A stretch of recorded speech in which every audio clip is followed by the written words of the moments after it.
अगर आप भी चाहते हैं यमुना म्यूजिक के ऑडियो वीडियो सबसे पहले आप तक पहुंचे तो हमारे चैनल को सब्सक्राइब करें और साथ ही साथ बेल आइकन को दबाना ना भूलें ताकि सभी वीडियो आप तक पहुंचे। धन्यवाद।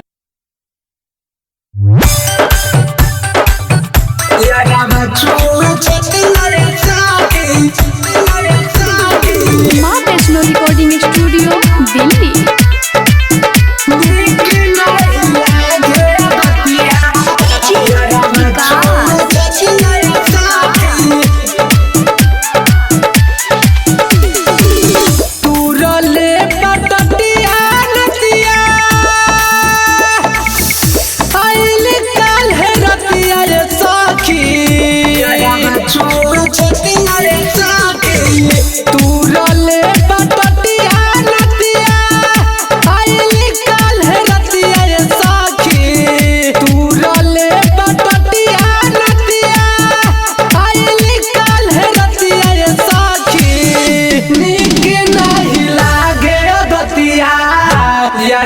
छुए छतिया ये साखी नीक नहीं लागे दतिया यारा छुए छतिया ये साखी नीक नहीं लागे दतिया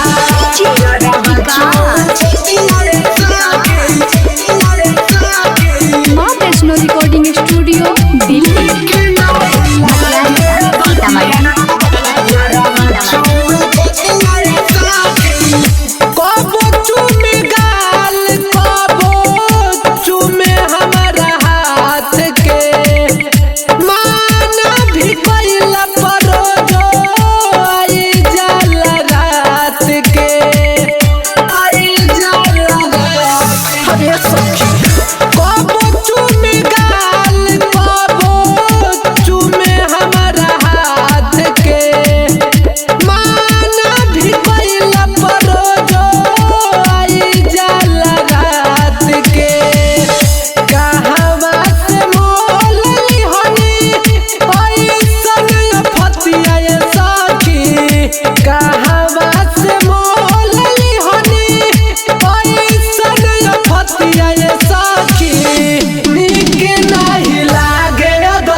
यारा छुए छतिया ये साखी नीक नहीं लागे दतिया यारा छुए छतिया ये साखी नीक नहीं लागे दतिया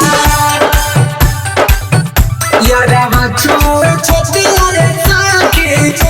ये साखी माँ वैष्णो रिकॉर्डिंग स्टूडियो दिल्ली।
यारा छुए छतिया ये साखी नीक नहीं लागे दतिया यारा छुए छतिया ये साखी नीक नहीं लागे दतिया तूरले पटटिया नतिया आइली काल रतिया ये साखी तूरले पटटिया नतिया आइली काल रतिया ये नीक नहीं लागे दतिया यारा छुए छतिया ये साखी।